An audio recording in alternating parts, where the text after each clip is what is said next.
Vamos sentar.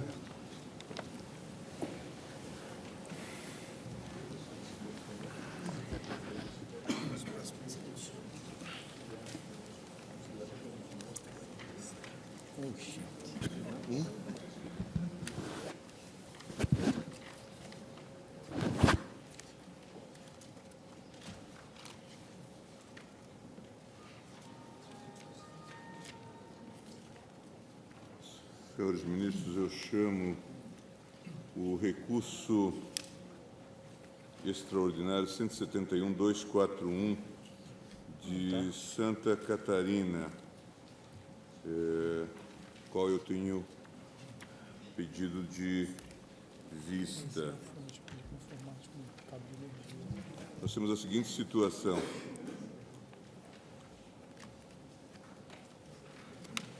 Ministro, um processo antigo já, o ministro Jobim conhecia, dava provimento ao recurso, eu fiquei com a vista. A matéria é a seguinte: recurso extraordinário no qual se discute a constitucionalidade da vinculação da remuneração de secretário de Estado ao subsídio de deputado estadual Santa Catarina para efeito de pensão previdenciária e pensão especial de pensionistas do Instituto de Previdência do Estado de Santa Catarina.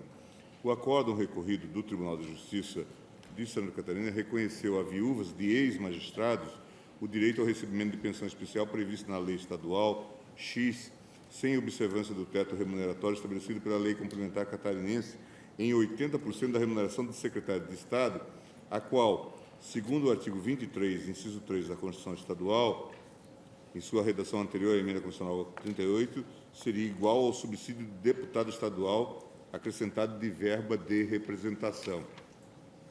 O recurso tem por objeto especificamente a parte do acordo relativa à vinculação da remuneração do secretário de Estado ao subsídio de deputado estadual, para fins de aplicação de limite para a concessão de pensões especiais. Em síntese, as razões do recurso centram-se no afastamento do limite previsto na Lei Complementar 43 de 92 e a vinculação desse limite ao subsídio de deputado estadual. O acordo recorrido interpretou os referidos dispositivos da seguinte forma: à luz das razões expostas, e no caso particular da pensão graciosa acumulada com a previdenciária, a solução é a seguinte: a pensão previdenciária está isenta do limite imposto pela Lei Complementar 43 de 92.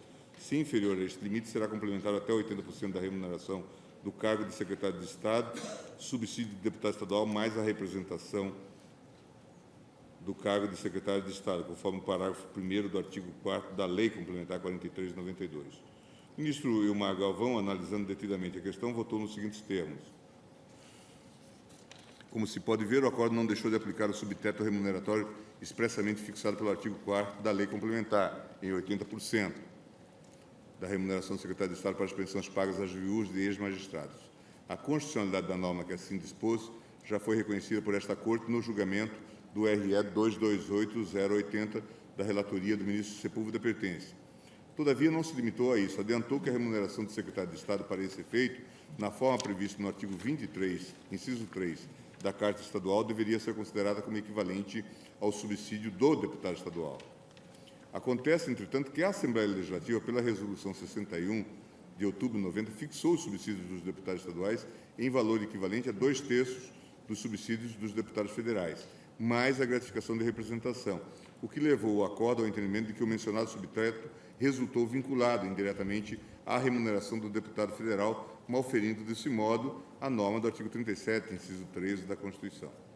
De assentar-se, dizia então o ministro Ilmar Galvão, em consequência, para o fim de ajustamento da norma constitucional local à Carta da República, que o subteto, sob enfoque, terá por base o valor, em termos absolutos, da remuneração fixada expressamente pela Assembleia Legislativa, periodicamente, para os secretários de Estado, o que vale dizer que não serão estendidos a estes, de forma automática, eventuais aumentos dos subsídios de deputados estaduais decorrentes das revisões dos subsídios de deputados federais.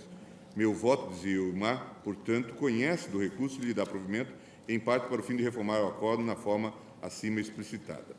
O ministro Nelson Jobim, em voto vista, acompanhou o entendimento do ministro Ilmar Galvão, também nos seguintes termos: Em realidade, a remuneração do secretário de Estado é estabelecida autonomamente pela Assembleia Legislativa, em harmonia com o artigo 49(8) da Constituição. Antes da emenda constitucional estadual, número 5, de 93, a Constituição Estadual de Santa Catarina assegurava isonomia entre o subsídio de deputado estadual e vencimento dos secretários de Estado. Entretanto, dispunha ao final do inciso 3 do artigo 23, na forma da lei.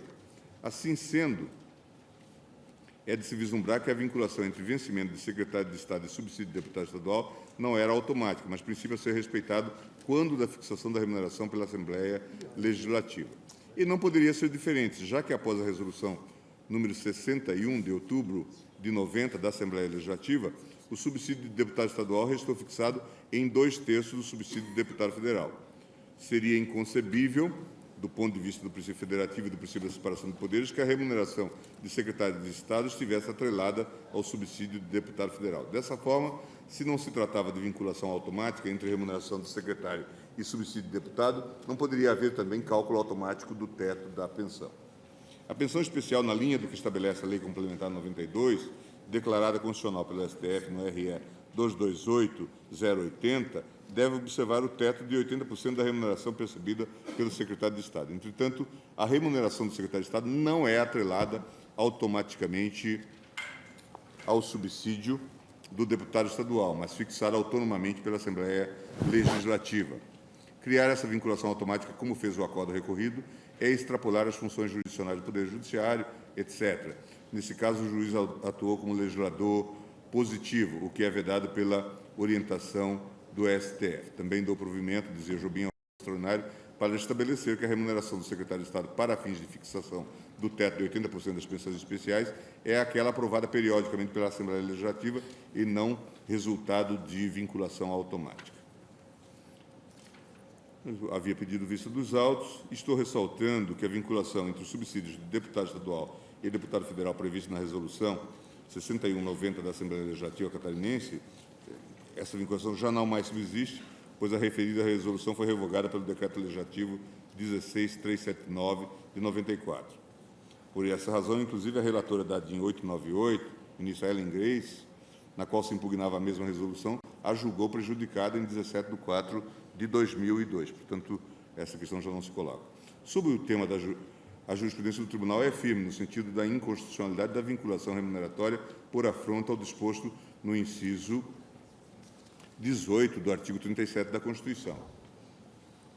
E eu cito vários precedentes. Ação direta 3491, da relatoria do ministro Carlos Brito, a DIN 2831, medida cautelar, relator ministro Maurício Correia.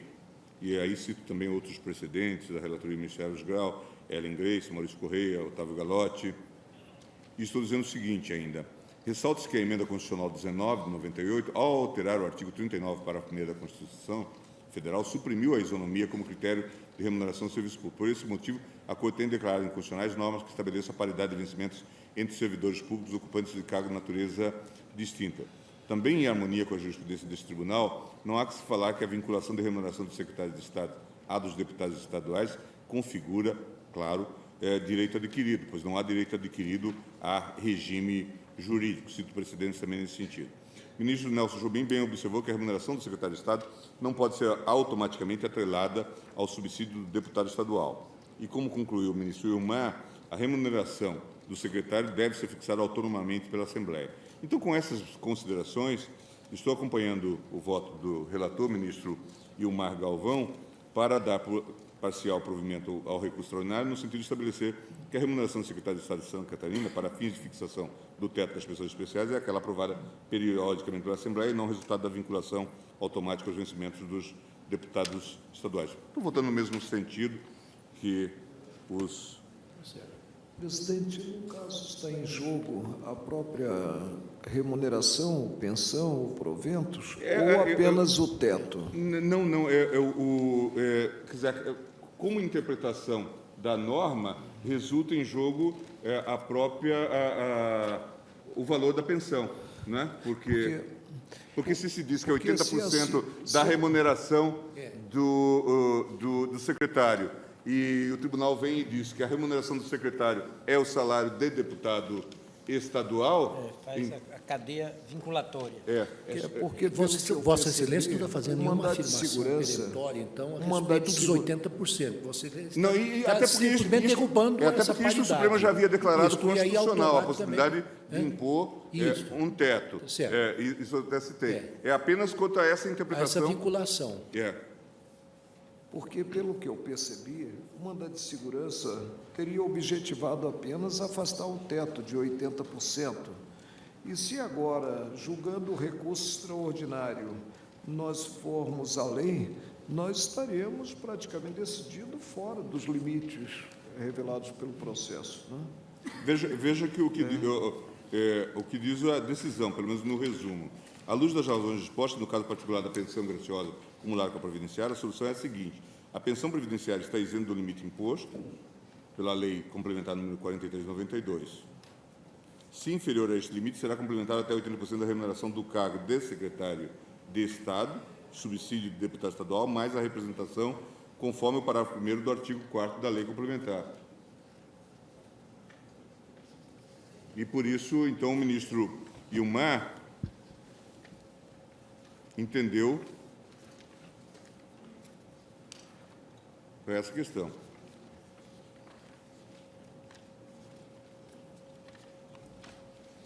E o pleito seria de pagamento integral, sem o limite de 80%. O tribunal de origem afastou esse limite.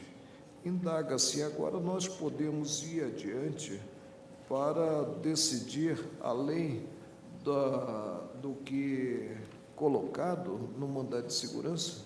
Que estaríamos... Podemos até indeferir o mandado de segurança, por caso, né? Porque o que ele está dizendo é isso: está isento do limite imposto pela lei complementar.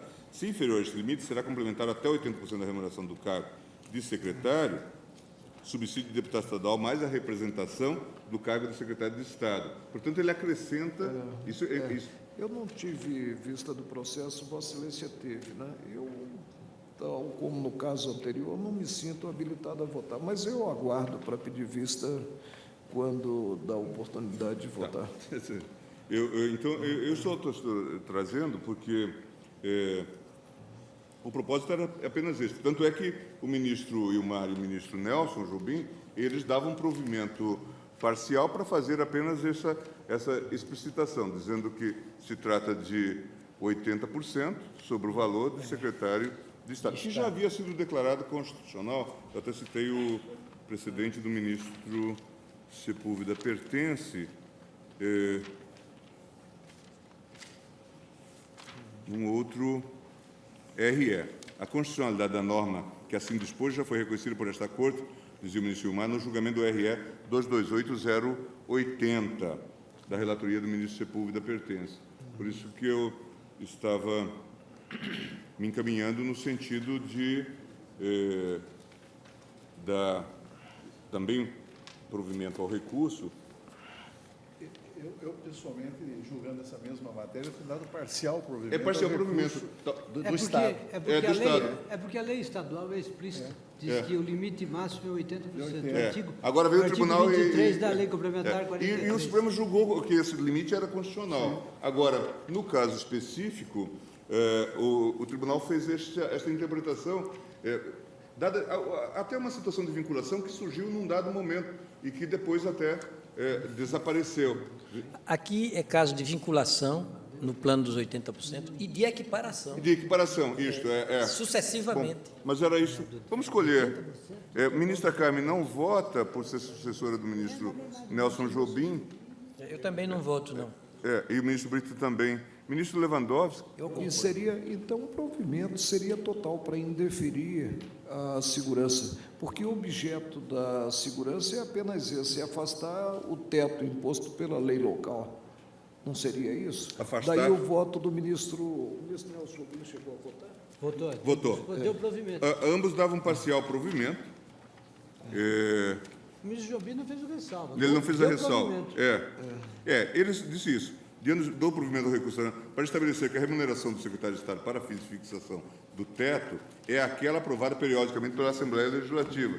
Também podemos fazer nesse sentido. Só isso. Tá?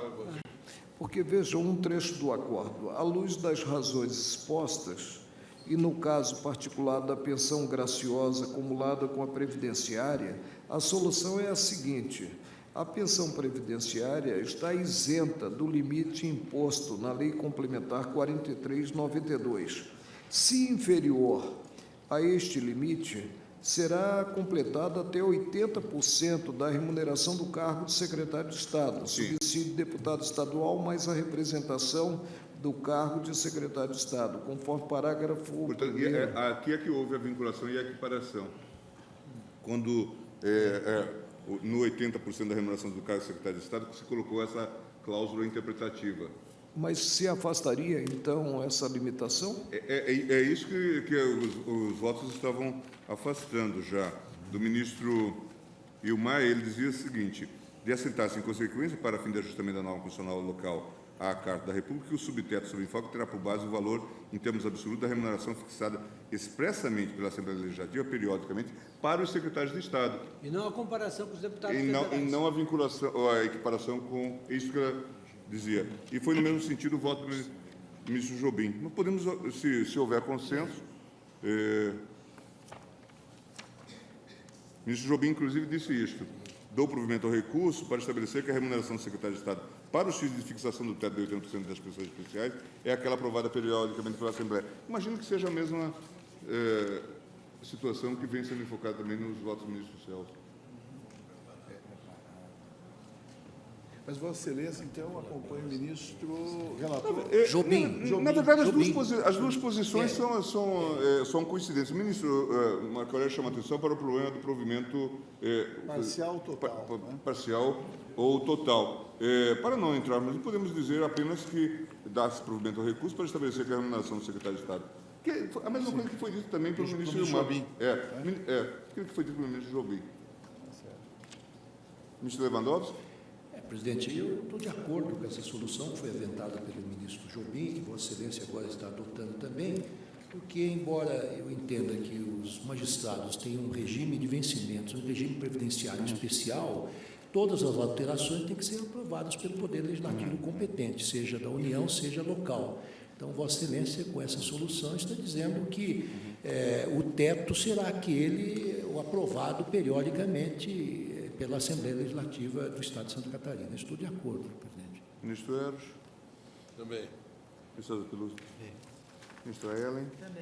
Presidente, Marco vou ficar Aurélio. com vista em mesa, no caso, Eu vou ligar também no... só para acabar de ler o acordo. Eu vou passar o voto também. Tá bem? Após o voto do ministro Gilmar Mendes, que havia pedido vista, e que acompanhou as decisões propostas pelos ministros Ilmar Galvão e Nelson Jobim, e dos votos também do ministro Ricardo Lewandowski, ministro Eros Grau, César Peluso, ministro Ellen Grace, no mesmo sentido, e o vista em mesmo ministro Marco Aurélio. Até sugeria aí.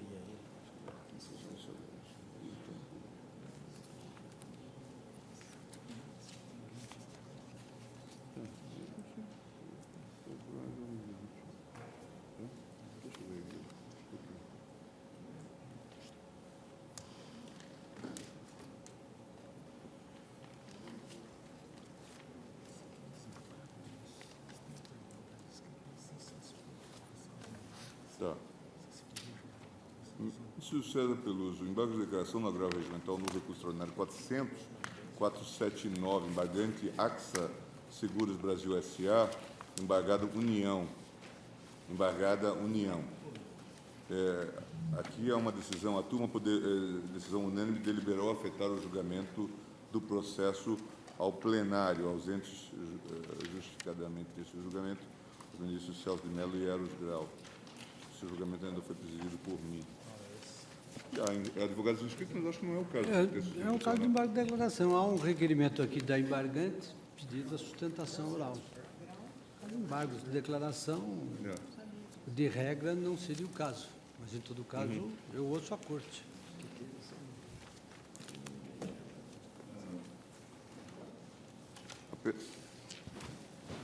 Não há sustentação oral. Em princípio, pelo regimento, não há sustentação oral, mas eu ouço a corte. Qual é a questão? Embargos de É um declaração. embargo de declaração. A rigor, pelo regimento interno, não há possibilidade. Não é? Presidente, queria só levantar uma questão de ordem. É que não foi possível sustentação oral nem na turma e nem em outra oportunidade. A colenda da segunda turma não trouxe para o plenário essa questão para resolver uma questão processual de embargos de declaração. Ela trouxe porque o cabimento, a eventual contradição que está sendo levantada, decorre do próprio conceito de faturamento e, portanto, implica o julgamento do mérito da ação. Ou se depois Realmente a decisão foi de um agravo regimental, mas, enfim, mas aí também, eu acho que isso não altera nada. ouça a corte, no sentido... Presidente, não cabe, também agravo não cabe sustentação.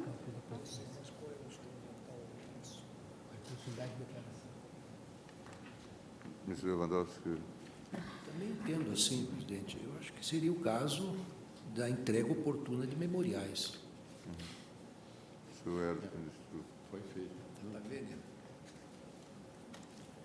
Embora nós ouçamos sempre com prazer o doutor Gustavo Miguel de Mello, mas, e também o procurador-geral, doutor Luiz Carlos Martins, ministro Marco Não, presidente, o caso foi afetado o plenário, afetado o julgamento de embargos declaratórios contra acórdão da turma. Isso. Presidente, vejo de início e vou reiterar o que já assentei neste plenário, uma mesclagem imprópria. Ou seja, tem-se acórdão que se diz não aperfeiçoado nas razões dos embargos declaratórios da turma. E agora esse aperfeiçoamento se dará pelo plenário, né? Não sei o que teria levado a própria turma a deslocar o julgamento dos declaratórios para o colegiado maior. É pela importância e relevância da questão que é saber os limites da base de cálculo da COFINS, o entendimento do que significaria o faturamento. Houve um julgamento primeiro Em agravo. no campo Em agravo. monocrático, no agravo de instrumento. No agravo Não, regimental. agravo regimental. Sim, mas houve um Em julgamento recurso extraordinário. primeiro pelo relator É do recurso extraordinário. É recurso Houve uma decisão Excelência, monocrática, houve um Vossa agravo Excelência regimental. julgou o fundo do extraordinário, transmudou então uma decisão que era favorável ao embargante e desfavorável. Foi dado parcial provimento ao recurso. Foi dado conceder a ordem em monocraticamente. parte. Depois, no regimental, se admitiu sustentação? Não? Não, no regimental não. Aí vieram os embargos de declaração, Aí vieram que os a turma embargos de afetou para declaração. o plenário. Presidente, eu vou adotar a posição que penso conciliar os valores em jogo. Se, de um lado, é certo que o relator pode apreciar monocraticamente o extraordinário e pode também levá-lo ao colegiado, de outro, não menos correto, a meu ver, pelo menos, é admitir-se, numa situação ou noutra, indo o processo ao colegiado, a sustentação da tribuna. É certo que essa sustentação já se daria pela vez primeira, né, no julgamento do regimental. E ela não ocorreu, porque não teria o representante processual assomado à tribuna para pedir a palavra. Mas não menos correto é que a turma, defrontando-se com declaratórios, assentou a relevância da matéria e deslocou, inclusive, o julgamento dos declaratórios que visam a integração ou ao aperfeiçoamento do gênero da prestação jurisdicional para o plenário. Se vamos adotar entendimento, e esse foi o móvel do deslocamento da turma para o plenário, né, tudo recomenda que se viabilize a exaustão, a defesa dos interessados. Por isso, pronuncio-me abrindo uma exceção no caso peculiar, né, no sentido de ter-se a sustentação da tribuna. Ministro Celso. Esse aspecto ressaltado agora pelo eminente ministro Marco Aurélio poderia justificar a possibilidade, o reconhecimento da possibilidade da sustentação oral. Mas, em tal circunstância, eu tenho a impressão de que, para a outra parte não ser surpreendida, Mas ela está presente. já está presente A para esse Procuradoria. efeito específico, não é? É. Para esse efeito específico. Então, eu tenho a impressão de que, submetido o exame dos embargos da declaração ao Pleno, tendo em vista o relevo da matéria e considerada essa singularidade que aqui foi apontada, então, senhor presidente, parece-me que seria o caso. Creio que não haverá objeção, podemos encaminhar, então, no sentido. O presidente relator também está de acordo. Você eu faria um breve relatório? Faço greve relator. Não me oponho à sustentação oral. Então, haverá sustentação oral. Senhor presidente, só embargo da declaração, posso pôr do acordo na decisão regimental que diz que a receita bruta das vendas de mercadoria da prestação de serviço de qualquer natureza é a soma das atividades, soma das receitas oriundas do exercício das atividades empresariais. Pretende a embargante imprimir efeitos infringentes ao recurso sob a alegação, primeiro, que o acordo embargado não teria apreciado suposta isenção das empresas seguradoras ao pagamento das contribuições para o PIS e a COFINS assegurado pelo artigo 11 da Lei Complementar 70. Segundo, a decisão seria também omissa por ter se abstido de apreciar a tese segundo a qual, são palavras, a embargante não presta serviços nem vende mercadorias, nem sendo segurador e, como tal, não sujeito a contribuições. Em obséquio da tese, desenvolve o raciocínio seguinte: como as seguradoras não se incluem entre as empresas vendedoras de mercadorias, entre prestadores de serviço e entre empresas mistas vendedoras de mercadoria e prestadores de serviço, é em todo inaplicável o artigo 2º e 3º da Lei 9718. Terceiro, haveria contradição no acordo, verbos, na medida em que ele dá devida prevalência ao artigo 110 do Código Tributário, mas utilizando o conceito de faturamento que não se coaduna com o alcance de faturamento fixado na Constituição.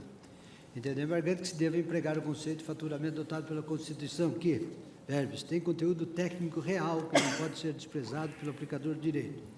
A contradição teria surgido em suma, porque apesar de ter invocado a noção de faturamento constante dos precedentes do plenário, que cita, a decisão monocrática teria ter acrescentado algo não contido na firme jurisprudência do Supremo. Em outras palavras, a expressão soma das receitas oriundas das atividades empresariais discreparia da orientação do plenário da Corte em matéria de base de cálculo.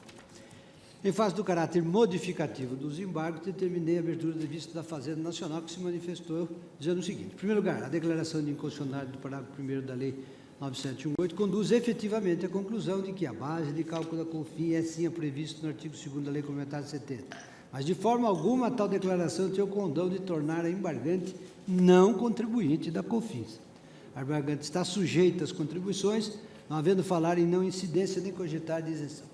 Segundo, a isenção do artigo 11 da Lei Complementar 70 materialmente ordinária foi legitimamente derrogada por disposição contrária do artigo 2º e artigo 3º, parágrafo 5º da Lei 9718. Terceiro, os prêmios de seguro incluem-se na base de cálculo das contribuições, conforme entendimento do plenário no RS 150 e 155.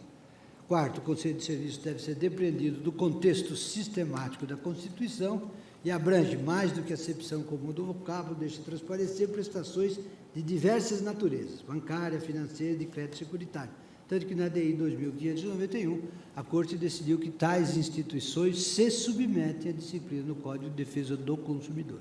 E, finalmente, a redução de alíquota da contribuição das instituições financeiras ocorreu concomitantemente à derrogação da isenção conferida à Lei Complementar de 70, para compensar e equilibrar os encargos tributários sobre a atividade bancária e seus relatórios. Pelo recorrente, portanto, falar ao doutor Gustavo Miguel de Mello com a palavra. Honrado sempre e com emoção repetida, falar perante o excelso tribunal. Queria saudar o excelentíssimo senhor presidente, o eminente senhor relator, todos os excelentíssimos senhores ministros e ministras, o doutor Procurador-Geral da República e o doutor representante da Fazenda Nacional. A questão me parece simples. A Constituição Federal, originalmente, dispunha, no artigo 195, a Seguridade será financiada por toda a sociedade de forma direta e indireta nos termos da lei, mediante recursos provenientes do orçamento da União, Estados e municípios e das seguintes contribuições sociais: dos empregadores incidentes sobre folha de trabalho, de salários, faturamento e lucro. Esse é o cerne da questão. A emenda constitucional 20 ampliou esse conceito e, entre outras alterações irrelevantes para a discussão da matéria, disse que poderia incidir sobre receita ou faturamento. Não se discute, essa Corte de Justiça já apreciou isso de forma irreversível, que a cobrança em exame com base na receita é anterior à emenda constitucional número 20 e que não poderia haver uma repristinação da constitucionalidade de uma lei manifestamente inconstitucional editada antes dela. Bom, aí há duas questões. A questão que o plenário decidiu no recurso extraordinário 346084-6 do Paraná, que é um dos acordos invocados na decisão embargada, atribuiu conceito de direito privado a faturamento. Ora, como as seguradoras recebem prêmios, o prêmio de seguro, em matéria de direito privado, jamais foi considerado faturamento. Veremos depois que isso também ocorre com o direito público. O recurso extraordinário 346084 do Paraná diz o seguinte: a decisão tem o seguinte teor: tal atribuição legal de denotação, significado mais extenso, que compreende todos os elementos do gênero calaço de receitas, seria válida se não afrontasse o alcance do texto constitucional que usa o termo faturamento para a outorga de competência tributária com conteúdo semântico mínimo, sem o qual seria impossível observar e controlar os limites desta mesma competência constitucional, assim como seria impossível preservar todo o grave alcance da proibição constitucional de prisão civil por dívida, se não fosse compreensível e restrita a condição jurídica de depositário infiel.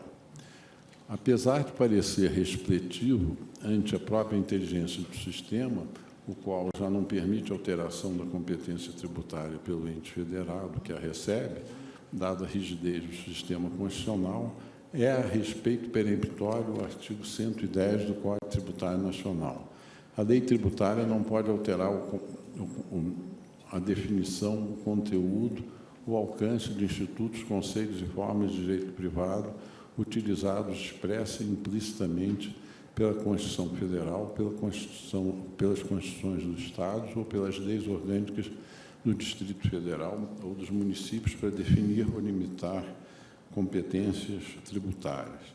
É claro que o preceito não serve para interpretar a Constituição, mas tem eficácia enquanto predica a sanção de invalidez às normas tributárias que a contrariem nos aspectos enunciados, e não deixa de confirmar que a Constituição da República usa implicitamente conceitos de direito privado para definir ou limitar competências. Então, mais adiante, esse acórdão cita o recurso extraordinário 71758, que é uma decisão histórica do ministro Luiz Gallotti. Como sustentei muitas vezes, ainda no Rio, se a lei pudesse chamar de compra o que não é compra, de importação o que não é importação, de exportação o que não é exportação, de renda o que não é renda, ruiria todo o sistema constitucional tributário inscrito na Constituição. E o acórdão conclui: diante de todo exposto, resulta claro que outras receitas, além daquelas resultantes das próprias operações de vendas de mercadoria ou prestação de serviço das pessoas jurídicas não se enquadram na definição de faturamento contida no texto constitucional em sua redação original. E é esta redação original que aqui se submete à discussão em exame. Há uma outra questão, também muito importante, a ser debatida, que é a seguinte. Pacificamente, as seguradoras tinham isenção da COFINS em toda a legislação anterior. A lei que tributaria a COFINS, segundo o fisco, seria a Lei 9.718, de 27 de 11 de 1998. A questão aqui que existe seria se o tribunal poderia ou não agir como legislador positivo. Sempre entendeu o tribunal que não. A base de cálculo da contribuição seria a seguinte. Os artigos 2º e 3º da Lei 9.718 dispõem o seguinte: as contribuições para o PIS, PASEP e a COFINS devidas pelas pessoas jurídicas de direito privado serão calculadas com base no seu faturamento. E a lei acrescenta, observadas a legislação vigente e as alterações introduzidas por essa lei. Esse é o ponto da lei. O faturamento a que se refere o artigo anterior corresponde à receita bruta da pessoa jurídica. Esse é um aspecto central.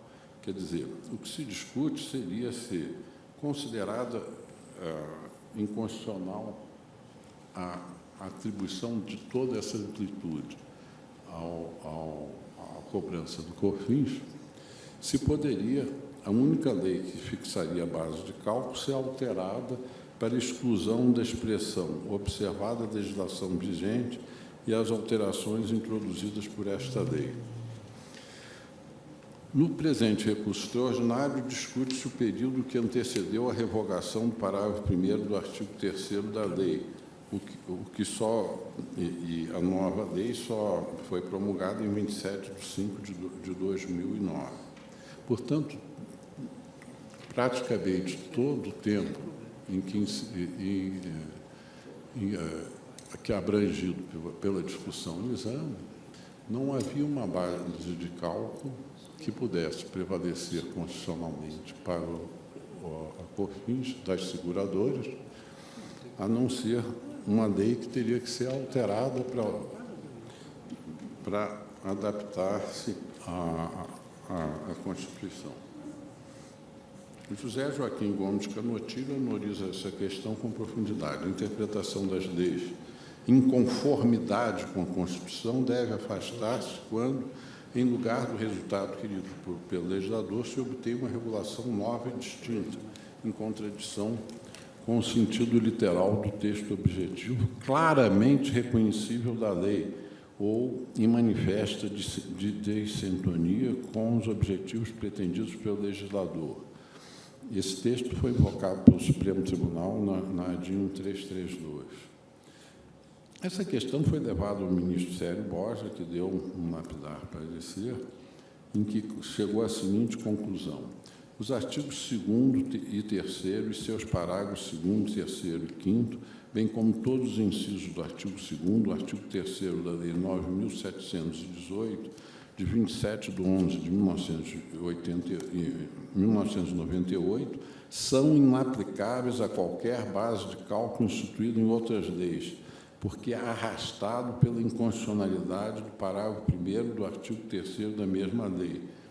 Como se sabe, o egrégio Supremo Tribunal Federal decretou esta inconstitucionalidade. E ainda diz o ministro Célio Borja: a exclusão do pagamento da COFINS concedida pelo parágrafo único do artigo 11 da Lei Complementar 70, de 30 de 12 de 1991, não foi revogada expressa ou tacitamente pela Lei 9.718, de 1998. Na legislação anterior, cobrou-se pelo faturamento o fim social E as seguradoras, como não tinham faturamento, tinham um regime diferente. Na época, eram receitas. A Constituição em vigor não vedava a cobrança na época sobre receitas. Também, quando foi instituído o PIS, pela Lei Complementar de 7 de 9 de 1970, as seguradoras não foram tributadas pelo faturamento, pelo próprio fato de não faturarem. Elas tinham um regime diferente de tributação. Finalmente, a Lei Complementar 70, de 30 de 12 de 1991, que instituiu a COFINS, também não tratou de tributar com base no faturamento as seguradoras. Então, se no direito privado é uma questão absolutamente pacífica, que prêmio de seguro não é faturamento, é evidente que também se entende que a Constituição tem que aplicar a regra de direito privado, até porque o conceito de faturamento é direito privado.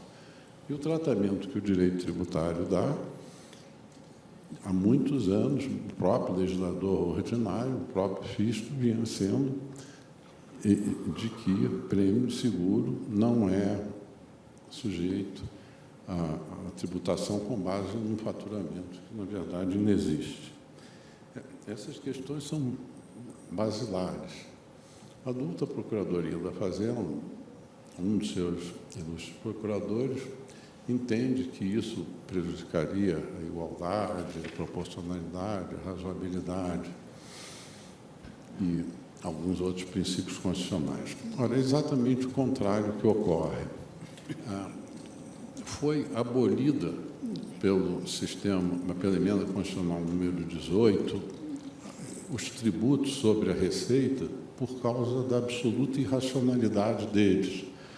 Uma empresa que opere, tenha várias, por exemplo, um produtor que venda lã, o outro revende, o terceiro entrega, ficaria sujeito a um tributo muito mais alto, sujeito que integrasse verticalmente, de forma até antieconômica, essas três operações. E tributar com base na receita é muito contrário ao princípio da igualdade, por uma razão muito simples. É porque uma empresa com uma receita fantástica, como era a Panamérica, faliu, porque as despesas eram maiores que a receita. Uma empresa com um faturamento 1/100 da Panamérica pode ser altamente lucrativo. Então, é contra a proporcionalidade, a razoabilidade, a cobrança de qualquer tributo com base na receita. O que se poderia dizer é que se adotou a possibilidade de se tributar o faturamento como uma exceção ao princípio da razoabilidade feita pelo legislador ordinário. Mas, mesmo assim, tem que se ponderar que deveria ser uma alíquota muito pequena, muito diminuta, porque uma Constituição que adota a razoabilidade trata a exceção de uma forma também razoável. Ampliar para a receita ainda mais contra a regra constitucional específica do tributo é algo absolutamente inadmissível.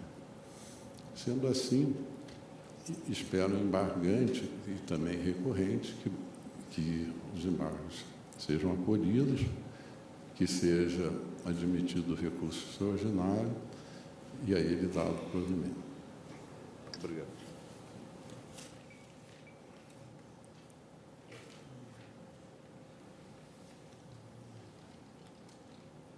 Com a palavra pela União, o Procurador da Fazenda Nacional, Dr. Luiz Carlos Martins Alves Júnior, com a palavra. Senhor Presidente, senhor Ministro Celso de Mello, merecidamente por todos os homenageados, senhoras ministras, senhores ministros, senhor Procurador-Geral da República, senhoras e senhores.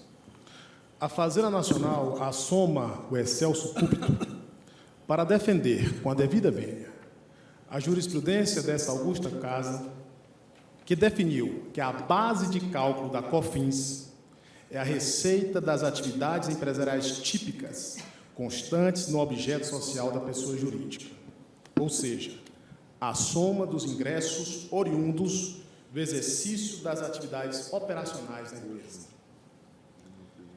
Esse entendimento foi sufragado nos históricos julgamentos dos recursos extraordinários 346.048, 357.950, 358.273 e 390.840, todos sob a relatoria do eminente ministro Marco Aurélio. Naquela sentada, o tribunal manteve a tradicional equiparação para fins tributários entre faturamento e receita bruta operacional. Para o Supremo, antes da emenda constitucional número 20, a base de cálculo da COFINS somente poderia ser a receita bruta operacional decorrente da venda de mercadorias e serviços ou de serviços. Daí que fulminou-se o parágrafo 1º do artigo 3º da Lei 9.718, no que ampliou indevidamente a base de cálculo da COFINS de faturamento para receita, em sentido amplo, em vez de manter-se presa ao sentido específico de receita bruta operacional. Na linha da jurisprudência pedagógica da Corte, só com a emenda 20 é que receita, no sentido amplo, entendida como aquela decorrente da totalidade dos ingressos obtidos pela pessoa jurídica, se tornou apta a servir de base de cálculo da COFINS. Tenha-se, senhor, excelências, que o presente caso discute a COFINS sobre as receitas operacionais brutas das seguradoras antes da emenda 20, sob a égide da Lei 9.718/98. A companhia seguradora, em sua peça recursal, pretende eximir-se do recolhimento da COFINS sob as seguintes justificativas. Primeiro, não possuem faturamento, nem receita bruta, porque não vendem mercadorias nem serviços e não cobram preços pelas atividades securitárias prestadas, portanto, ausente a indispensável base de cálculo do tributo. Segundo fundamento, a Lei 9.718, por ser lei ordinária, não poderia revogar a isenção concedida às companhias seguradoras, disposta no artigo 11, parágrafo único da Lei Complementar 70/91, tendo em vista o princípio constitucional da hierarquia das leis. A Fazenda Nacional, com a devida vênia, insurge-se contra essa pretensão. De início, a Fazenda rebate a tese da impossibilidade jurídica de a Lei Ordinária 9.718 de 98 revogar a isenção concedida às companhias seguradoras contida no mencionado parágrafo único do artigo 11 da Lei formalmente complementar 70. Em seu favor, a Fazenda recorda os precedentes estabelecidos nos julgamentos da ADC número 1 e dos recursos extraordinários 377, 457 e do recentíssimo 527-602, que pacificaram o entendimento de que a lei formalmente complementar 70 tem caráter materialmente ordinário. À luz dos citados precedentes do tribunal, falece razão ao argumento de manutenção da isenção da COFINS contemplada no citado parágrafo único, sob a justificativa de que a Lei 9.718 não poderia revogá-la. A outra tese das companhias seguradoras não tem melhor sorte, com a devida vênia. Com efeito, as seguradoras pretendem eximir-se do recolhimento da COFINS sob a justificativa de que não têm faturamento ou receita bruta, uma vez que não vendem mercadorias ou serviços, não cobram preços de suas atividades. Com todo respeito e consideração, não é argumento para ser levado a sério, pois, de há muito, esta Corte afastou a tese de que somente quem emitisse fatura possuiria faturamento e, por consequência, estaria sujeito ao recolhimento da COFINS. O Supremo rechaçou essa tese equivocada com a devida vênia, demonstrando que o termo constitucional faturamento deveria ser compreendido como receita bruta operacional, obtida com a venda de mercadorias e serviços ou de serviços, independentemente da emissão de faturas. Pois, segundo o magistério da Corte, se assim não fosse, bastava deixar de emitir faturas para não se sujeitar ao recolhimento do tributo. Com a devida vênia, estariam escancaradas as portas para desabridas evasões fiscais. Recorde-se que essa equiparação para fins tributários entre faturamento e receita bruta foi realizada nos julgamentos dos recursos extraordinários 150755 e 150764, que visitaram o extinto fim social, indiscutível antecessor da COFINS. Tenha-se que o recordado fim social incidia sobre as receitas operacionais das seguradoras. Pois bem, excelências, com a revogação procedida pela Lei 9.718 da isenção contida na Lei Complementar 70, é certo que a COFINS passou a incidir sobre a receita bruta operacional das companhias seguradoras, assim como ocorria com o extinto fim social. Em respeito à jurisprudência do Supremo Tribunal, antes da edição da emenda 20, a COFINS deveria ser cobrada apenas sobre as receitas operacionais das companhias seguradoras. Por seu turno, as receitas não operacionais não sofreriam a incidência do referido tributo. Reitera-se, com a devida vênia, o Tribunal, ao decretar a inconstitucionalidade do parágrafo 1º do artigo 3º da Lei 9.618, decidiu que, antes da emenda 20, a COFINS somente poderia ter como base de cálculo as receitas operacionais das pessoas jurídicas contribuintes. Nessa toada, o eminente ministro César Peluso assinalou: seja qual for a classificação que se dê às receitas oriundas dos contratos de seguro, denominadas prêmios, o certo é que tal não implica na sua exclusão da base de incidência das contribuições para o PIS e COFINS, mormente após a declaração de inconstitucionalidade do artigo 3º, parágrafo 1º da Lei 9.618, dada pelo plenário do STF. É que, continua Sua Excelência, conforme expressamente fundamentado na decisão agravada, o conceito de receita bruta sujeita à exação tributária em comento envolve não só aquela decorrente da venda de mercadorias e da prestação de serviços, mas a soma das receitas oriundas do exercício das atividades empresariais.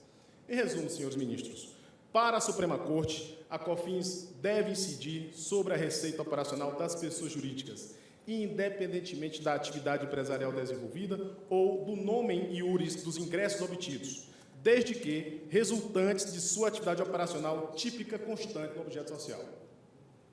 Nesta assentada, o Tribunal, permissa vênia, terá a oportunidade de rechaçar, de uma vez por todas, o equivocado argumento de que a ausência de faturamento implica a exoneração do dever de recolher a COFINS. Isso porque as seguradoras alegam que não vendem nem cobram preço. Todavia, reconhecem possuir receita operacional, obtida com prêmios, decorrentes de suas atividades empresariais típicas. Ora, decidiu esse colégio do tribunal que é justamente sobre a receita oferida com as atividades empresariais típicas, constantes no objeto social da pessoa jurídica, que incide o tributo COFINS. Indaga-se: qual a atividade empresarial típica das seguradoras? De onde vêm suas receitas operacionais? As respostas, com a devida vênia, não exigem maiores esforços. A atividade típica é a prestação de serviços securitários. A receita operacional decorre dos prêmios.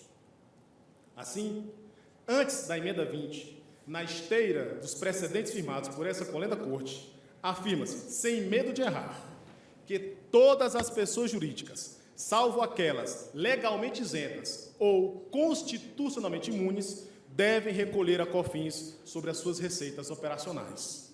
Não há justificativa moral ou política, muito menos fundamento jurídico, para afastar das companhias seguradoras essa obrigação tributária, com a devida vênia. Guarde-se a decisão do Supremo Tribunal na ação direta 2591, na qual foi estabelecida a aplicação do parágrafo 2º do artigo 3º do Código de Defesa do Consumidor às instituições financeiras e companhias seguradoras. O fundamento daquela decisão consistiu no fato de que serviço é qualquer atividade fornecida no mercado de consumo mediante remuneração, inclusive as de natureza bancária, financeira, de crédito e securitária, salvo as decorrentes das relações de caráter trabalhista. Por consequência, Os serviços securitários são típicos serviços que devem se sujeitar ao regime tributário disciplinado no ordenamento nacional. De sorte que somente deverão ser dispensadas do pagamento ou da incidência de tributos os contribuintes ou as atividades explicitamente discriminadas e expressamente determinadas. Esse tem sido o fio condutor da Corte, sobretudo em sede de contribuições para a Seguridade Social. Para o Supremo, a humanização do sistema capitalista do Brasil passa necessariamente pela universal solidariedade do financiamento da Seguridade Social. Certo, pois, as relevantes finalidades da Seguridade, voltadas para o atendimento da saúde, da previdência e da assistência, especialmente destinadas para aqueles que sozinhos não se bastam e que reclamam a visível mão do Estado, requerem o financiamento de todos os agentes econômicos, exigindo-se mais de quem tem maiores riquezas ou potencialidades econômicas. É desse dever jurídico-tributário, de forte conteúdo moral e de densa legitimidade política, que pretendem escapar as companhias seguradoras, sob a frágil justificativa de que não faturam ou que permanecem isentas ao recolhimento da COFINS. Malgrado os esforços argumentativos e o costumeiro brilhantismo do eminente patrono da recorrente, é indiscutível que as seguradoras detêm receita operacional. Logo, devem sofrer a incidência do cogitado tributo, pois não são nem constitucionalmente imunes, nem legalmente isentas.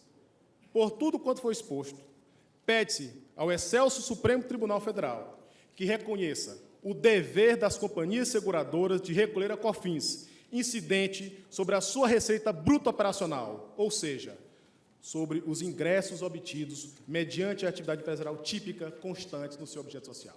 A Fazenda Nacional agradece a atenção da Corte. Muito obrigado. O eminente relator.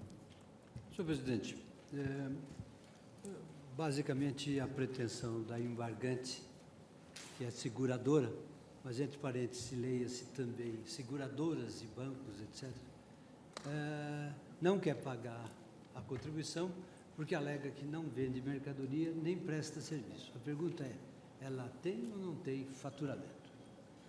O primeiro argumento, senhor presidente, da isenção da Lei 7091 já foi pacificada pelo plenário, estou invocando entre outros precedentes, o da ADC 1645, relatado pelo ministro Celso de Mello, onde ficou claro que foi revogada e, portanto, essa isenção já não perdura. Mas, além disso, há outros precedentes que eu cito, são os RS 377.457 e 381.954, relatados por Vossa Excelência, de modo que a revogação foi legítima pela Lei Ordinária 9718. Em relação aos demais argumentos, a Corte vem sendo instada a definir de uma vez por todas o que seja a noção de faturamento constante do artigo 195.1 da Constituição, na redação que precedeu a emenda 20. Senhor presidente, eu pretendo basicamente resumir o meu pensamento no seguinte: vou tentar demonstrar que a palavra faturamento tem um conceito histórico, sob pena de nós chegarmos a absurdos de ordem prática. Isso eu já sustentei basicamente nas decisões monocráticas, que já houve referência, mas, enfim, eu confronto esse tema duas teorias. Primeira, de faturamento como sinônimo de receita de venda de bens e serviços, e a de faturamento como resultado das atividades empresariais. Discernindo, pretendo demonstrar que a última proposição, que me parece mais conforme ao sentido jurídico constitucional e à realidade da moderna vida empresarial. A entidade linguística faturamento não tem sentido contábil preciso.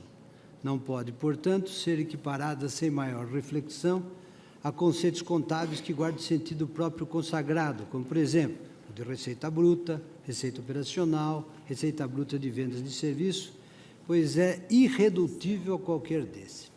A expressão, na verdade, se originou da prática comercial como se registra. Faturamento, da linguagem técnico-jurídica, há de ter um só conteúdo semântico. Reitero aqui, diz Edivaldo Brito, meu entendimento já é antigo, de 28 anos. É o ato de faturar, isto é, fazer alguma coisa. Por isso, o direito comercial registra ser a fatura o instrumento que exprime a venda já consumada ou concluída, relacionando mercadorias ou artigos vendidos indicando-se os respectivos preços, quantidade, demonstrações, e etc. Faturamento significa, etimologicamente, o total das vendas relacionadas em fatura comercial. Mas lembra um outro autor. Já esclarecia o Visconde de Cairu serem as faturas uma conta, memória, rol ou lista de bens que são entregues a terceiros.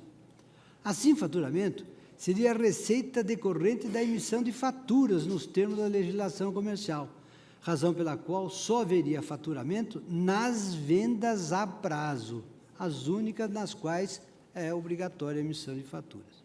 Ao longo do tempo, porém, com o desenvolvimento das atividades comerciais e sua correlata expansão semiológica, reconheceu-se a inaplicabilidade nesse tema desse conceito primitivo, historicamente situado e extremamente restrito.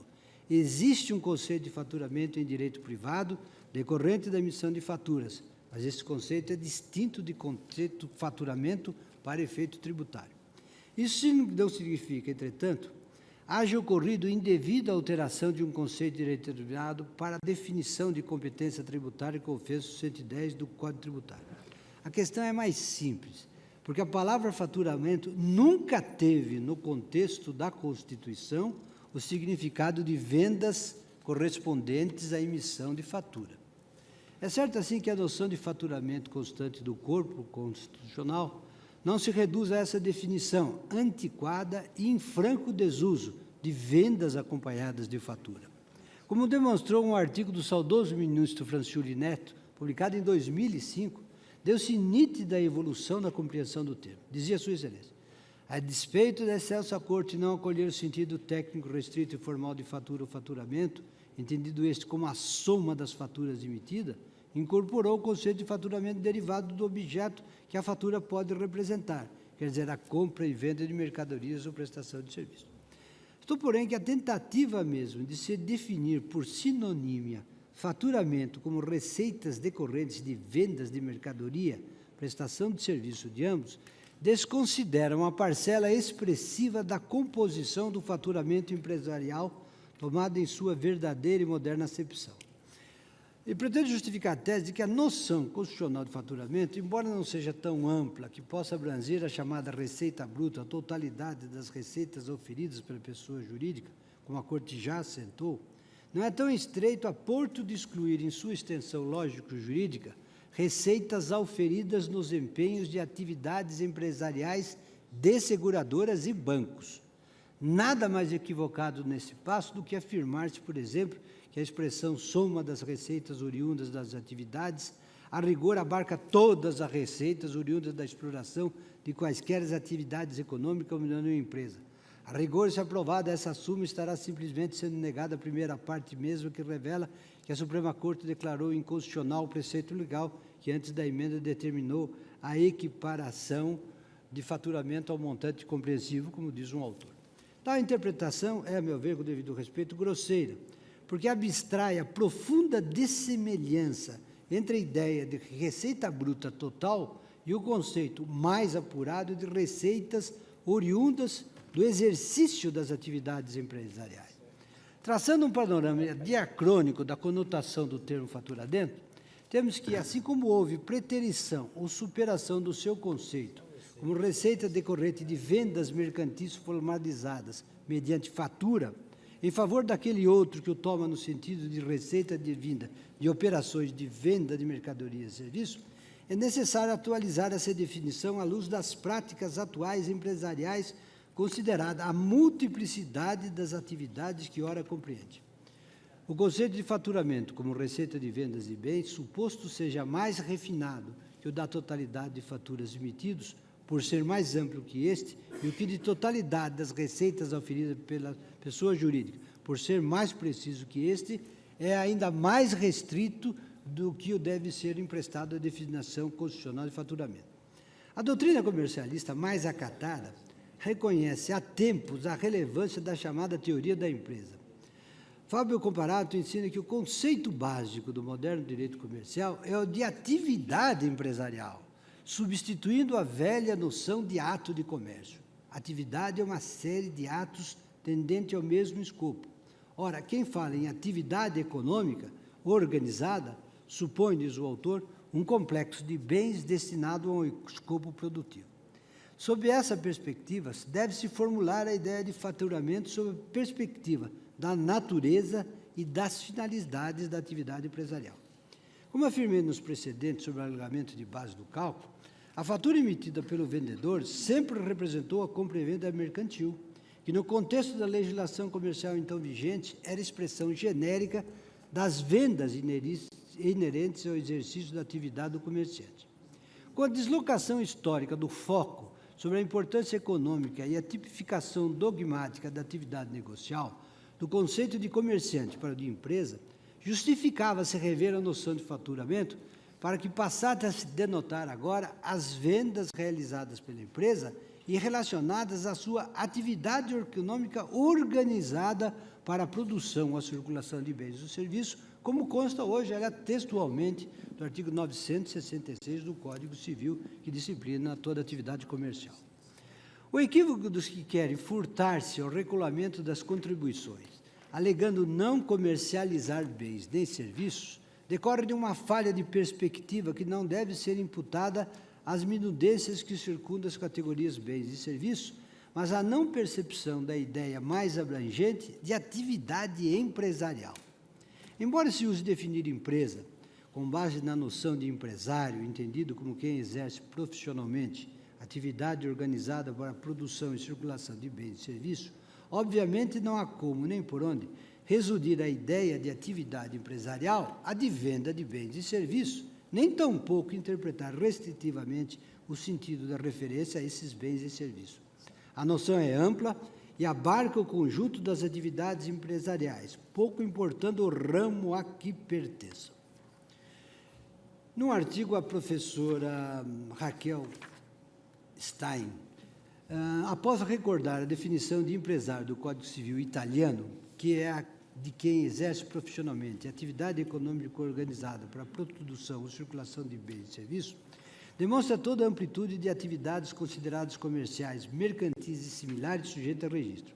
Dentre elas, diz, inclui-se atividades industriais voltadas para a produção de bens e de serviços, a intermediação na circulação de bens, o transporte terrestre, aquático, aéreo, as atividades financeiras e securitárias e as atividades auxiliares das anteriores.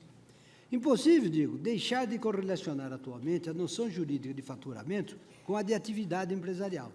Se nem todas as receitas constituem faturamento, isso já ficou claro nos precedentes sobre o alargamento da base de cálculo, por outro lado, é preciso reconhecer que as receitas que o compõem não se exaurem na rubrica das oriundas de venda de bens ou serviços.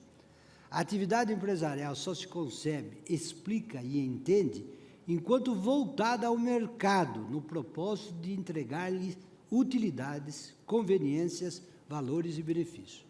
Não é lícito invocar a concepção curtíssima de mercadoria ou serviço para limitar a noção de faturamento. Geraldo Atalio e Cléber Jardino já haviam advertido que a denotação do faturamento incorporou as receitas provindas de atividades inerentes à atuação da empresa na economia. E diziam, a expressão faturamento, como visto, vem de fatura, que no direito comercial identifica a conta de venda. Isto é, para fins mercantis, entende-se por fatura a lista de mercadorias vendidas discriminadamente por quantidade, qualidade, espécie e tipos, conforme o ensinamento de Valdemar Ferreira. Na prática dos negócios, aceitou-se definir a figura em outros casos, nos quais não há mercadorias, mas sim diferentes objetos de atividade empresarial ou econômica.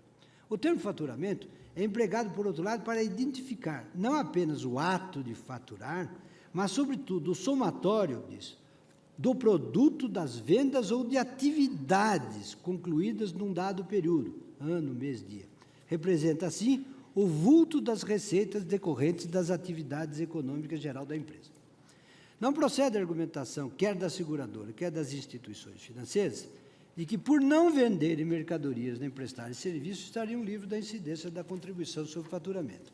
Toda a gente sabe que a atividade econômica se expressa das mais variadas formas, e o fato de certos ramos não se dedicarem à produção de mercadorias, nem à prestação de serviços estrito sensu, não lhes retira nem esmaece o caráter empresarial, que está indissociavelmente ligado ao pressuposto do fato autorizador do PIS e da COFINS. Daí que não se pode interpretar a referência normativa de faturamento à luz de retrógrados conceitos resgatados às lições do velho direito comercial, senão apenas das atuais teorias e disciplinas jurídicas da empresa. De modo que, se a palavra faturamento deixou de guardar significado literal de emissão de faturas, e ainda se sua correspondência conceitual com a mera hipótese de venda de mercadoria e prestação de serviço tampouco se coaduna com a dinâmica e a multiplicidade das atividades empresariais, é de se pedir, então, qual é o adequado sentido técnico-jurídico do termo. Apesar de faturamento não traduzir o conceito contábil preciso, como diz, existe na província da contabilidade uma noção que pode auxiliar a exprimir com precisão o significado suposto pela Constituição, quando não por acaso adotou a palavra nesse texto. A norma brasileira de contabilidade, NBC-T 33, aprovada pela resolução do Conselho Federal de Contabilidade número 686 de 1990, dispõe que a demonstração do resultado evidenciará, no mínimo e de forma ordenada, as receitas decorrentes da exploração das atividades fim. Conquanto não vincule a interpretação constitucional, tal definição oferece um ponto sustentável de partida metodológica para compreender faturamento como expressão da receita advinda da realização da finalidade da empresa ou do seu objeto social, o que lhe exclui de plano a abrangência de meras atividades acessórias, como receitas puramente financeiras, ingressos esporádicos, como venda de bens do ativo permanente, e meras entradas de tributas outras que não compõem o faturamento. Visivelmente débil, portanto, a capciosa proposta teórica que tende a confundir o conceito de receitas empresariais típicas com o de receita bruta total. A natureza ou finalidade específica de cada atividade empresarial que se considere é indissociável da ideia jurídica tributária de faturamento enquanto representação pecuniária do seu produto. Por isso, é preciso cotejar a modalidade da receita oferida com o tipo de empresa que a produz, para determinar se aquela integra o faturamento desta por conta da correlação com seus objetos sociais. Já afirmei em esclarecimento público sobre meu voto na RE 357/950, que quando me referi ao conceito construído no RE 150/755, que significar que tal conceito está ligado à ideia de produto do exercício de atividades empresariais típicas, ou seja, que nessa expressão se inclui todo incremento patrimonial resultante do exercício de atividades empresariais típicas. Artigo da Lava de Rodrigo Petri oferece indiretamente uma aproximação do conceito preciso de faturamento, embora o designe de modo impróprio, a meu juízo, como receita operacional.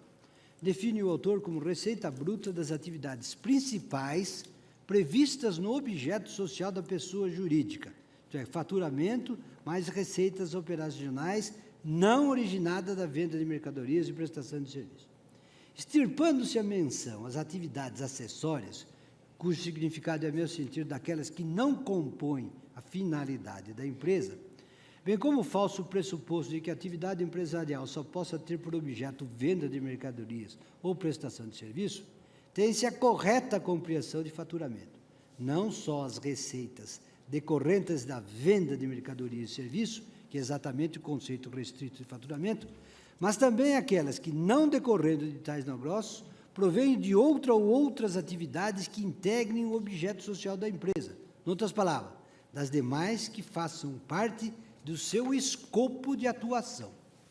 Autores que adotam o conceito restrito de faturamento acabam por admitir-lhe a inextrincável correlação lógica com a finalidade estatutária da atividade mercantil e dizem, por exemplo, ao contrário do faturamento, que sempre decorre da venda de mercadorias, prestação de ambos, a receita pode resultar de qualquer ato ou fato jurídico que represente a alteração positiva do patrimônio líquido, pouco importando se apresenta ligação ou não com suas finalidades estatutárias. Apresenta-se embaralhada aí duas definições de faturamento, uma limitada às vendas e prestações, outra vinculada a todas as finalidades sociais da empresa. O equívoco e a fragilidade dessa construção heterogênea reside na tentativa de aplicar a estreiteza da primeira definição à segunda, que é a mais adequada, até por absorver a primeira.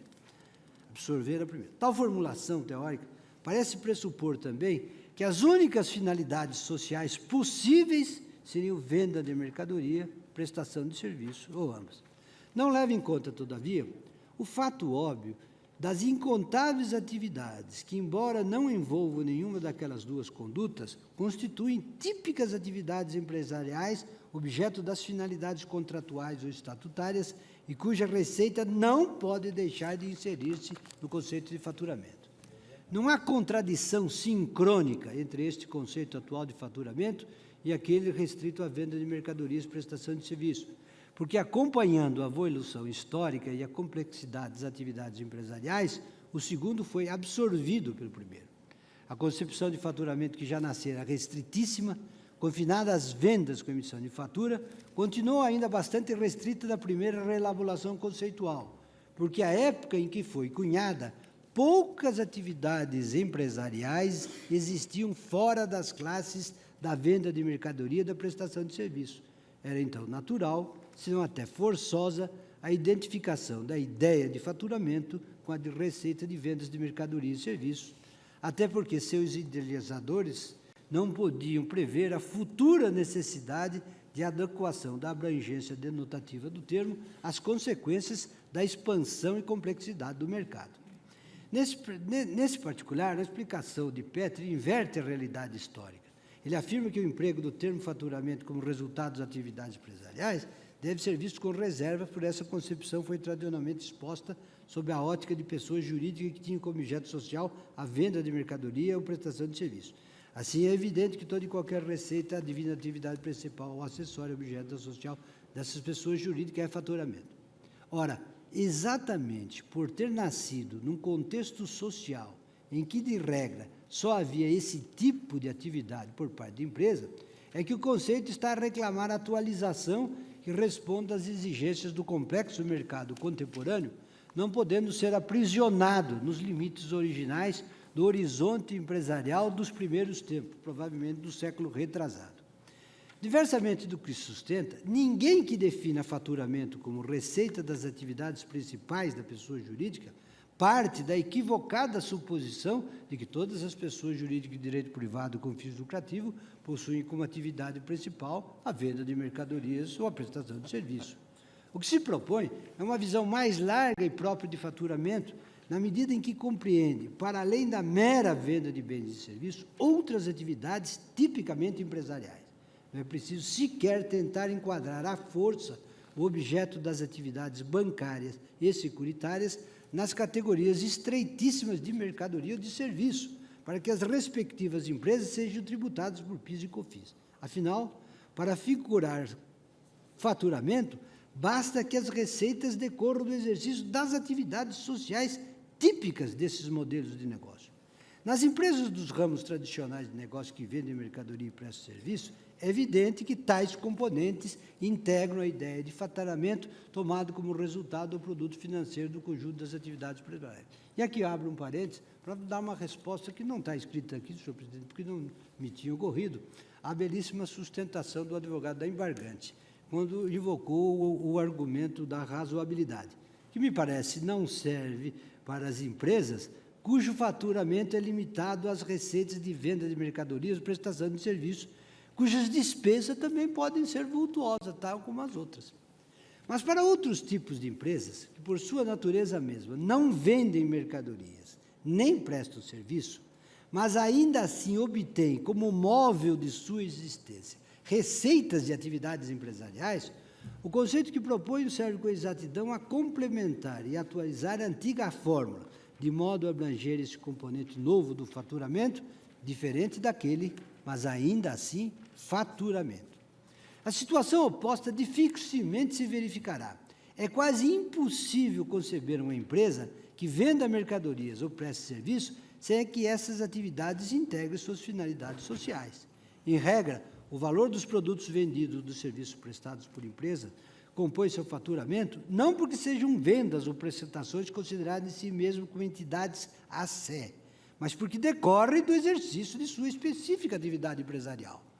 Por isso, a noção defeituosa de faturamento, que se quer estática, como produto da venda de mercadorias e serviços, está, na prática, automaticamente absorvida pelo conceito ora proposto.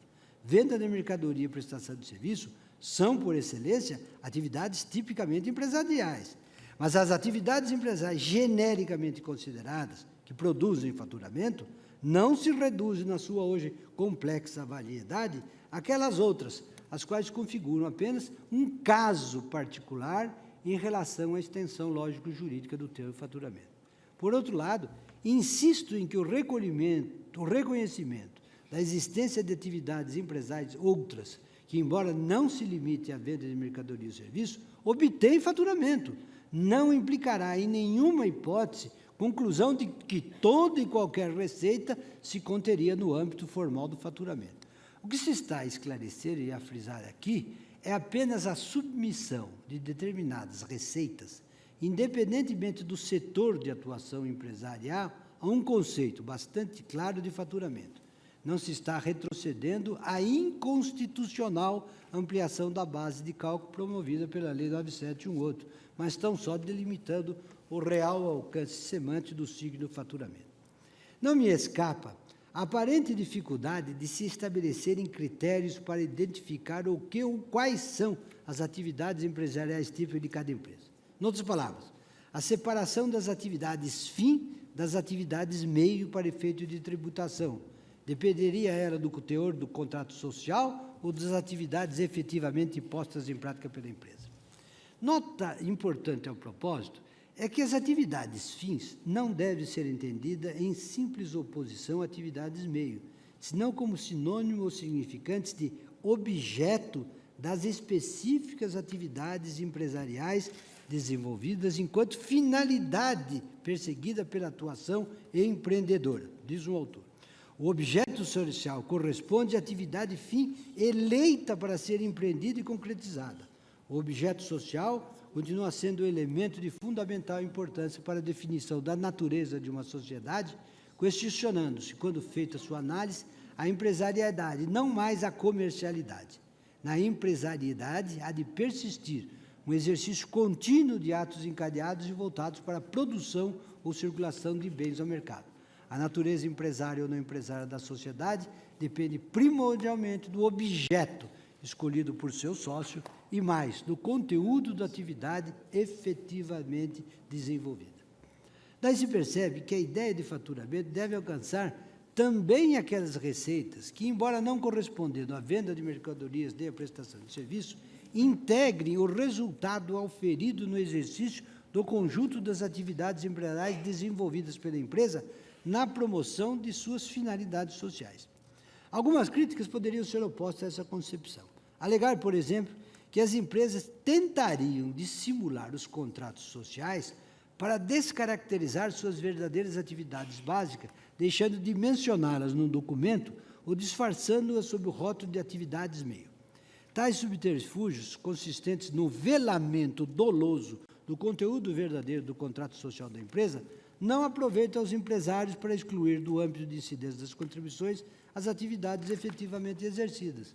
O confronto entre as teorias objetivas, baseadas nas atividades efetivamente desenvolvidas, e a subjetiva, fundado no teor dos atos constitutivos para a tipificação de faturamento, é resolvido em favor da primeira. O que ocorre de ordinário é a plena coincidência entre as atividades formalmente discriminadas no contrato social e aquelas exercidas na prática pela empresa. Eventual problema surgiria na discrepância entre ambos, mas, uma vez que faturamento é grandeza que se afere na dinâmica da atividade empresarial, parecem evidentes algumas coisas. Primeiro, uma empresa que tem objetivos sociais excedentes, não plenamente exercidos, jamais obterá faturamento em relação às atividades que não desempenham, porque, com o perdão da obviedade, não poderá obter receita oriundo de algo que não faz. O critério meramente formal ou subjetivo de caracterização das atividades fins é, portanto, desnecessário, ou no mínimo redundante, porque a incidência sempre dependerá do efetivo exercício da atividade e da obtenção de receitas a ela vinculada. Segundo, por outro lado, se a empresa exercer atividades exorbitantes do contrato social, tal conduta deverá ser tributada. Afinal, como dizia em latim, pecunia non olet, o que reafirma que, para o direito tributário, é indiferente se o signo indicativo de riqueza é classificado como atividade lícita ou ilícita, se integra formalmente ou não o objeto social da empresa, se foi declarado ao fisco ou não, desde que vertida em linguagem competente, darão causa à obrigação tributária de pagamento das contribuições às receitas decorrentes das atividades empresariais efetivamente desenvolvidas, ainda que não conste o contato social da empresa. O que é relevante para efeitos tributários é a existência concreta de faturamento, compreendido como a receita advinda do exercício das atividades fim da empresa, abstraída sua regular formalização estatutária. Prevalece sempre a perspectiva objetiva ante os fatos do mundo. Ademais, eventuais dificuldades práticas de fiscalização ou controle desse tipo de descompasso entre a forma e o conteúdo das atividades não pode impedir que se dê adequada resposta jurídica à lide. E eu passo até a resposta. É óbvio que as seguradoras ou bancos não emitem fatura. Não menos óbvio que sua emissão não constitui critério válido o suficiente para configurar faturamento. Esse fato, consistente em emitir faturas, dizia Geraldo Triba, não tem em si mesmo nenhuma relevância econômica, é mera decorrência de outro acontecimento, esse sim economicamente importante, correspondente à realização de operações ou atividades da qual esse faturamento decorre. E quais são tais operações? Restringir-se-iam a venda de mercadorias e a prestação de serviços? Ora, é evidente que as atividades desempenhadas pelas empresas desses dois setores não envolvem, via de regra, venda de mercadorias. Isto é inegável e não está em discussão. Por outro lado, conquanto seja discutível se prestam serviços ou não, julgo que perder-se em discussões sobre a conceituação de serviço não convém ao caso. É que, ainda sem atender aos critérios de uma definição restritiva de serviço e sem vender mercadorias, certos tipos de receitas auferidas por instituições bancárias e seguradoras integram seu faturamento. O erro, a meu ver, com o devido respeito, está em supor que faturamento se componha somente de receitas oriundas de venda de mercadoria e prestação de serviço. Como se viu, não o formam apenas as receitas de mercadorias ou de prestação. Nesse sentido, se o faturamento, como visto, corresponde à soma das vendas ou outras operações realizadas por dado contribuinte num certo período, então, logicamente, o cerne ou a consistência traduzido financeiramente nesses faturamentos não pode deixar de ser o conjunto de negócios ou operações que a ele dá ensejo. Assim, para haver faturamento, é indispensável que tenham realizado operações mercantis ou vendidos produtos ou prestado serviço ou realizado operações similares. Desse modo, ainda que bancos e seguradoras não vendam mercadorias, nem sua atividade principal configure serviço, a incidência das contribuições sobre o respectivo faturamento, consistente em receitas de intermediação financeira e de prêmios de seguro, é de rigor, porque integrantes do conjunto dos negócios ou operações desenvolvidos por essas empresas no desempenho de suas atividades econômicas peculiares. E não deixo dúvida a propósito, não considero as receitas decorrentes de prêmios de seguro ou de intermediação financeira passíveis de tributação por PIS e COFINS, porque se originariam de prestação de serviço, nem muito menos de venda de mercadorias, mas pela boa e simples razão, a meu ver, de se conterem no âmbito do exato conceito de faturamento que extraio do texto constitucional. Ora, ao elaborar suas demonstrações de resultado, as instituições financeiras partem, para chegar à conta de resultado operacional, da rubrica Receitas da Intermediação Financeira, que é precisamente seu ramo de atuação principal, seu core business. Segundo Eisrich, a caracterização jurídica da atividade de intermediação financeira verifica-se em função da existência dos seguintes elementos. Primeiro, ocorrência de intermediação, que significa dar e receber recursos financeiros, atuando, porém, o intermediário como credor e devedor. Isso significa que ele capta o dinheiro alheio e o vende com juros. B, a participação na cadeia obrigacional. C, a habitualidade na realização de tais atividades, ou seja, sua repetição de forma constante e caráter permanente. E D, a profissionalidade, que implica atividade especializada e dirigida a uma finalidade determinada, necessariamente lucrativa, desempenhada de forma notória. Do mesmo modo, seguradoras oferem receitas que provêm diretamente do seu modelo de negócio, constituindo faturamento. Não colhe, portanto, a alegação e que prêmios de seguro, porque preordinados à recomposição patrimonial dos segurados em caso de sinistro, não integrariam o faturamento da seguradora. A natureza particular do contrato que mantém com os clientes, os segurados, ou o fato de suportar certo contingenciamento específico de seu regime jurídico não desnaturam o caráter nitidamente empresarial de sua atuação nesse caso.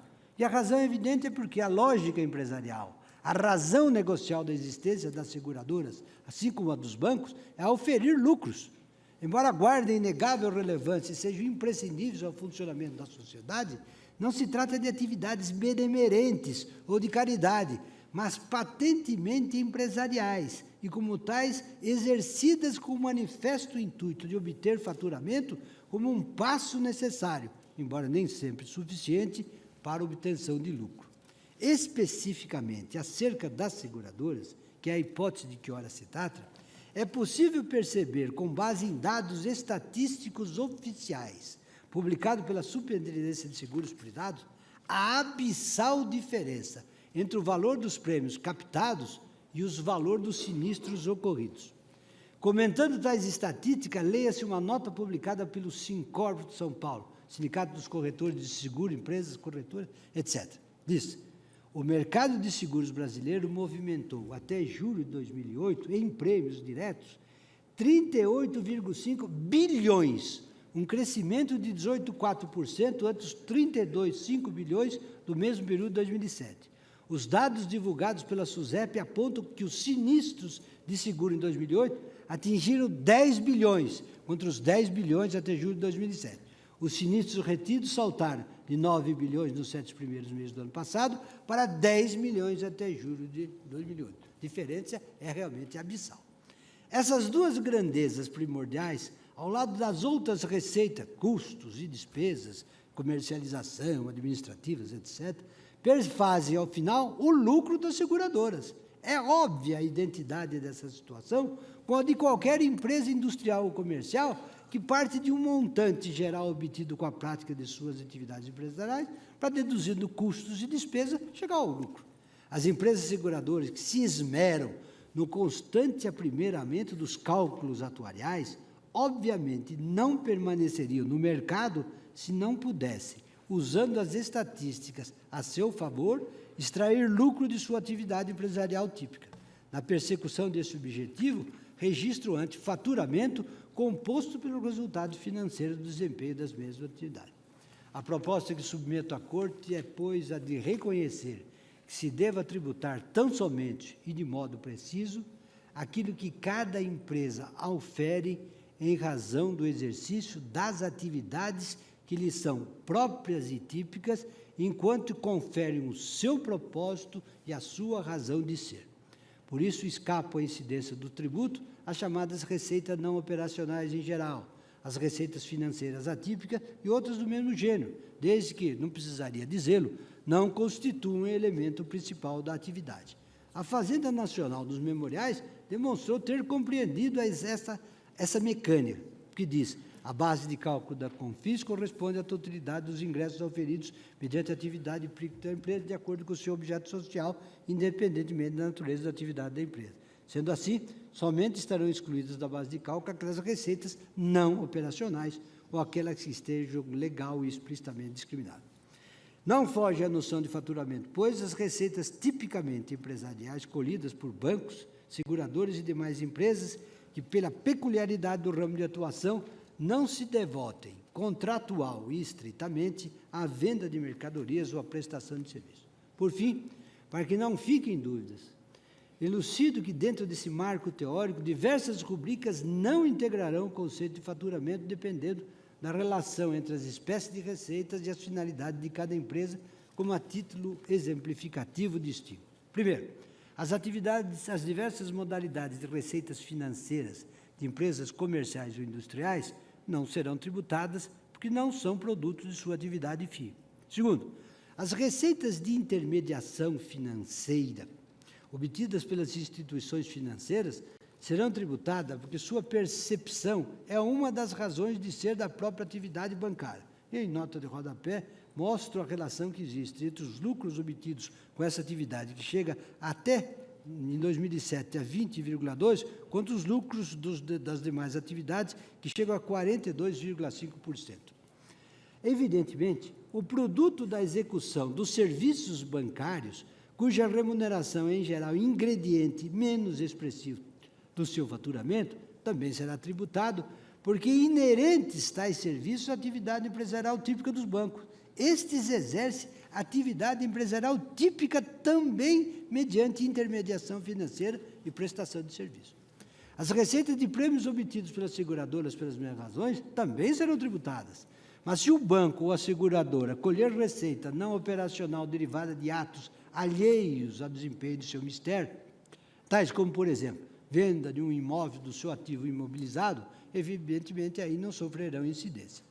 Em terceiro lugar, venda de imóveis será tributada se tratar de companhia imobiliária, não, porém, se for empresa de outro ramo de atividade que esteja, por exemplo, a desfazer-se de parcela do ativo imobilizado. E o mesmo vale para alienações de imóveis, utensílios, máquinas, ferramentas, veículos, etc., sob a condição de que essas operações não constituam um elemento da típica atividade da empresa. Quarto lugar, receitas de aluguéis de imóveis ou imóveis próprios de empresa que não se dedique a alugar, essas são meras receitas financeiras de natureza acessória que não integram sua finalidade, de modo que devem ser excluídas da tributação. Se a empresa, porém, se dedicar a alugar bem imóveis ou imóveis de terceiro, estará caracterizada a prestação de serviços, sendo regular a tributação. A percepção de royalties não ensejará tributação. Não se encaixa no conceito de faturamento da pessoa jurídica as receitas oferidas pelo contribuinte a título de remuneração pela cessão de direitos ou bens intangíveis, como royalties pela exploração de patentes de invenção ou uso de marcas de indústria.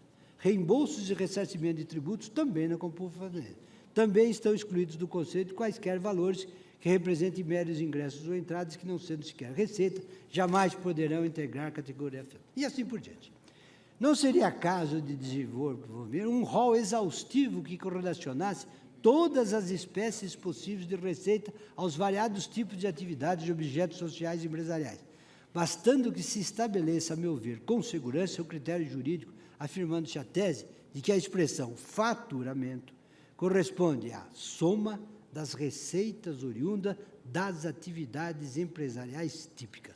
Esta grandeza compreende, além das receitas de venda de mercadoria e serviço, as receitas decorrentes do exercício efetivo do objeto social da empresa, independentemente do seu ramo de atividade. Tudo o que desborde dessa definição específica não poderá ser tributado pelo FIS e a CONFIS. Dentro do exposto, senhor presidente, com estes esclarecimentos, eu recebo os embargos para prestá-los, sem alterar, porém, o teor da decisão embargada. Presidente, eu fui relator de precedentes em que esta Corte glosou a extensão do conceito de receita e assentou, pelo menos naqueles julgados, que se deveria compreender como tanto o faturamento decorrente da venda de mercadorias ou de serviços. Nós, nesta assentada, estamos julgando um processo cujo precedente, em termos de pronunciamento, terá repercussão ímpar, inclusive alcançando outros setores. Cito, por exemplo, o setor de bancos, cito também as holdings, quanto a dividendos, porque, a se conferir extensão maior a receita, a faturamento, digo, a apanhar receitas financeiras, ter-se-á um conceito aberto do próprio faturamento a contrariar tudo aquilo que foi assentado até aqui pela Corte. Nós, repito, não estamos a julgar verdadeiramente embargos declaratórios, considerado omissão, contradição, obscuridade. Não estamos a julgar também o que já foi julgado pela turma, o agravo regimental. Nós estamos a julgar, em substituição à própria decisão proferida monocraticamente pelo relator, o próprio extraordinário. Se os colegas que me antecedem na votação permitirem, ante até mesmo o adiantado da hora, eu peço vista do processo.